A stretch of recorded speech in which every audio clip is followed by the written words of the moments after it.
That's who?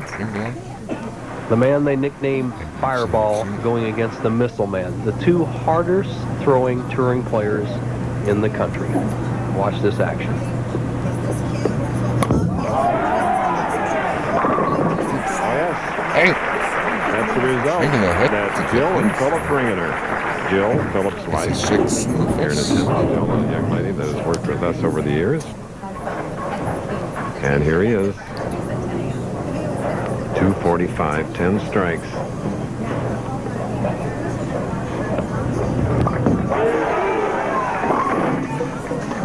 A little different line. Just a straight pull shot, Chris. If there's anything that Eugene has trouble with, is it pulling the ball. When you throw that hard, you have a fear it will not hook back, so you try to help it up a little bit. He pulled that one. He changes balls for a spare shot, and this is the one that's a rocket shot. Watch the speed on this ball. You mentioned Del Ballard finishing 22nd. He really wanted to win this one. That would have made him a Triple Crown winner. Well, Dell's been fighting a little bit of a slump. He bowled very good at times during the tournament, and he figured out his game that he's been trying to spin the ball too much, and he will be back. He's one of the great ones. Now McCune up on the left-hand lane. This is the lane he has to watch out for.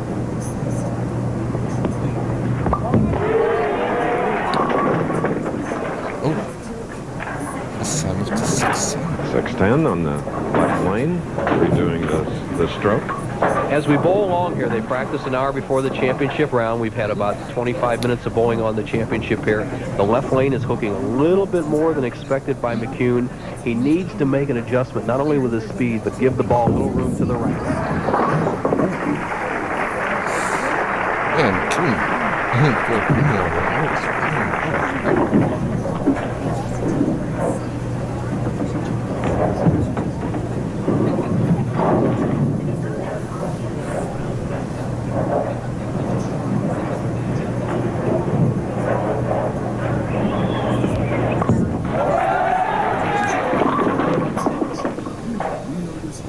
Philip leaving a 3-6-10 on the right lane. Disappointed with that shot. As you see his style, Philip taking the full approach, 5-step delivery, and he just doesn't quite throw it hard enough. One trouble with Philip is he gets in perfect position here, but watch how he snaps his head up as he releases the ball. You see his head pull off the target. He needs to work on that a little bit. However, with a spare here, he'll be leading through 2 frames. Philip was ninth last week in the Cleveland Open, as he's making his 13th television appearance tonight. Easygoing 34-year-old from Big Spring, Texas, in the Odessa, Midland area. 320 miles, he said, west of Dallas, where we had our Quaker State Open earlier this year. Now Philip, with that fireball speed, stands on the right, will walk almost perfectly straight, and he'll be around the first arrow. Needs to keep the loft and ball speed up and a good follow-through. Philip rolled one of the 14 300 games here this week during the National Championship competition. And Chris, it was on this TV pair last night when he was making a charge for the top 4 that he thrilled the crowd. And our tournament leader, Ron Palumbi, bowled one in right behind him. Okay. Eugene McCune, second game for him. Later today on ABC's Wide World of Sports, Quaker State Professional Boxing presents undefeated heavyweight Michael Moore against Bone Crusher Smith. That's live. Plus, the Chrysler Pro Ski Classic. And take a high-speed look at land sailing, all later today on ABC Sports.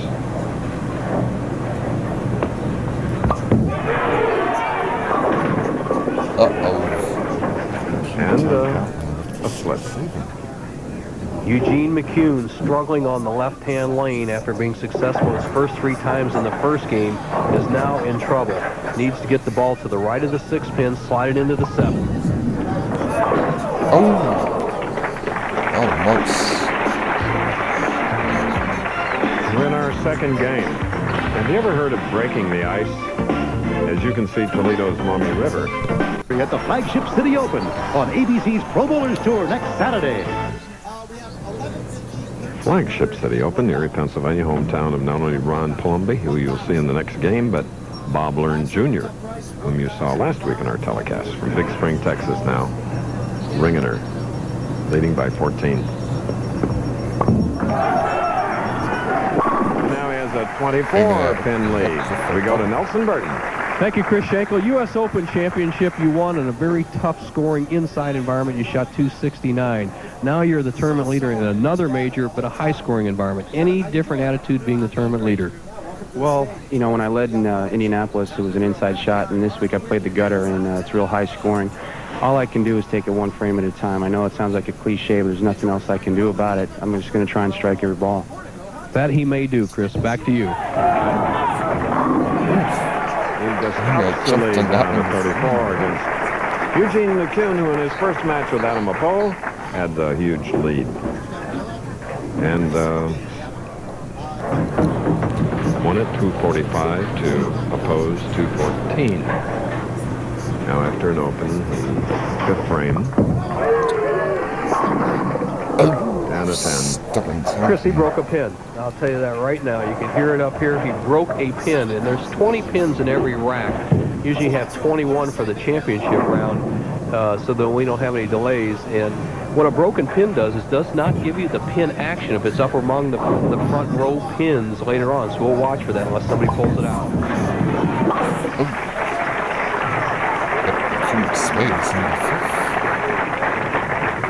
All the sights and sounds of the bowling establishment. Why does Nelson know all that?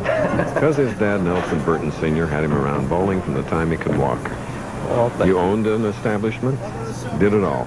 Well, my father was a good teacher, and I spent many hours in the bowling center, and we do have a broken pin at 26. Okay. Now, you'll really impress me if you tell me which pin it was from here. Chris, when he entered the pocket, it was probably the 1 or 5 pin. Now, that pin would be up in the rack now. This is 10 additional new pins set here for Ringener, and we'll have to listen for the sound the next time a player gets up. It's not in this group of 10. Okay.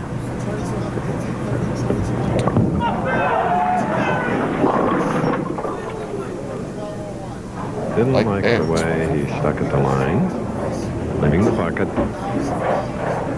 Ringener with a pretty smooth stroke here. He expected this ball to swing back from the outside edge board, and it didn't quite do that. When they shot the big scores last night, he could get a strike on that wide shot as his wife looks on.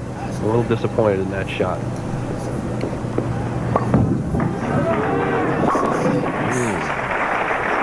Philip Ringener has had bad luck in the past in the final rounds on TV, but he feels more confident now.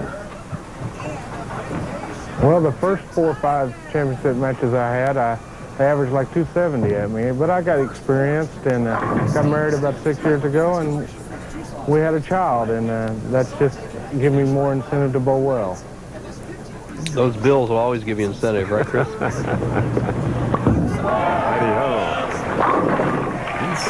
Oh, yeah.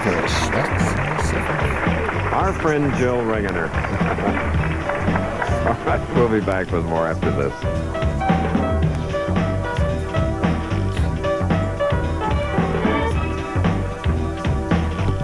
Today on ABC's Wide World of Sports.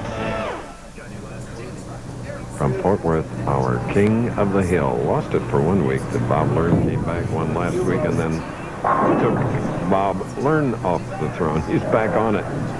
And here's one of the men that's trying to win the national championship, Eugene McCune. He's trailing by 30. His opponent is Philip Ringener. Strike up, though, for Eugene, shooting in the 7th frame.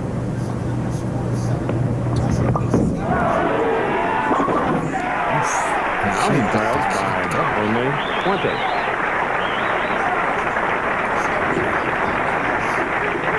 I'll tell you, he likes that right-hand lane. He just sawed those pins apart. Ball hits light in the 1-3 and takes the 5 and just throws it all over the back end. Head pin coming up back around the sideboard. Now this is the big shot for Eugene McCune. The tough lane. Ringener knows that he's got a match on his hand if Eugene strikes here. Here's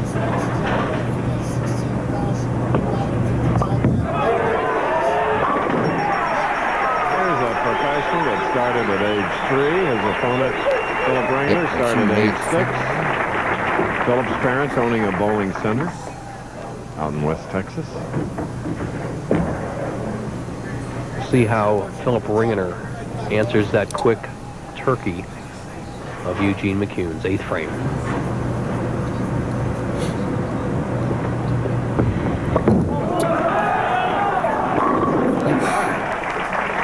Great poise. Wonderful rhythm.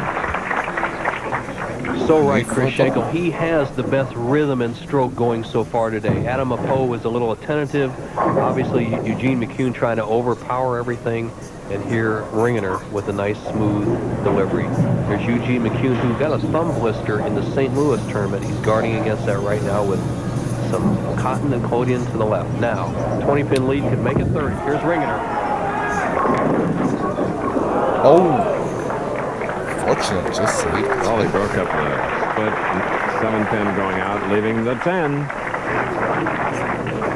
Philip Ringener in the 7th frame pulled the ball and it hit solid, so he played a little more of an oil or straight shot around the 5th board instead of the 2nd board that time. The ball skidded too far down the lanes, almost leads to swishing 7-10. However, with a conversion here, he'll lead by 19.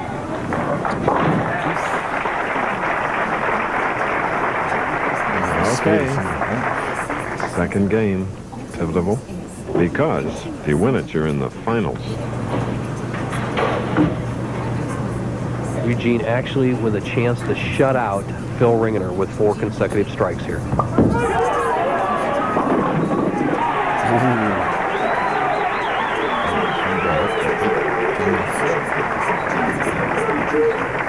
Without a doubt, the best break of the match.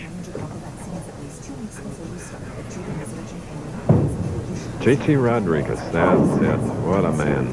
Tom Weiskopf is in his senior tour debut. And they go against the best from an international squad led by Gary Player. It's an all-star international squad. Chrysler Cup begins right here on ABC. Eugene needed that one to take the lead. And that's left out left to 4. 3rd pin on the left-hand part of your screen. Watch it go to the left sideboard and gets twisted between the 4 and 7s. Does not take out the 4. McCune's spare strike would be 215.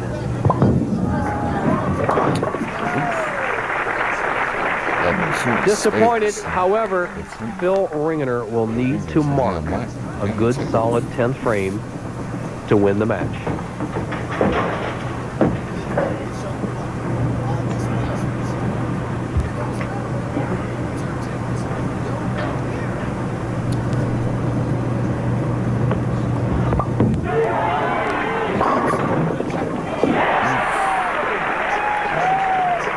It's a 215 for Eugene McCune, who shot a 245 in his first game victory over Adam Apo. Pin action off the right hand. It's actually the 3-pin. Comes back and takes out the 4 and the 6. Phil Ringener needs a mark to win the match. Oh, Chris! Del Ballard. Again. 2 years ago, Phil Ringener Has a chance to tie this match. Hit his ankle. Now listen, he has to gain his composure. He needs to make the spare and strike to tie. Here it is. He's going to slide into the ball. He's going to hit his left ankle. Now, if there's a time to take a little delay, Chris, although we have a 25-second rule, I would take it right now. He must spare by knocking all 10 pins down and then strike.